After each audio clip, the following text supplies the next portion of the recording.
జై శ్రీమన్నారాయణ. సజ్జలతోనే నేను బ్రేక్ఫాస్ట్ తయారు చేశాను. ఏ విధంగానో చెప్తాను. కాకపోతే ఇది మన అమ్మమ్మల తాతల కాలం నాటి కూడా సజ్జలు తినేవారు. మీరు కూడా పేరు వినిండొచ్చు మీ అమ్మమ్మల నుంచి నానమ్మల నుంచి.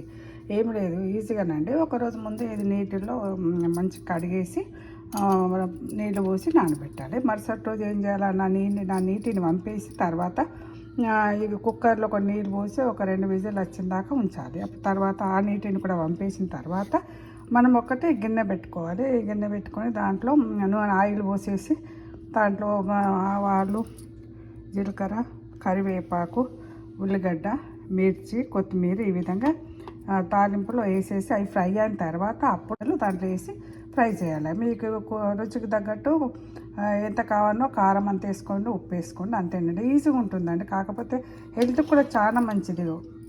ఈ విధంగా ఉంటుంది అన్నట్టు మనం తాలింపు వేసిన తర్వాత.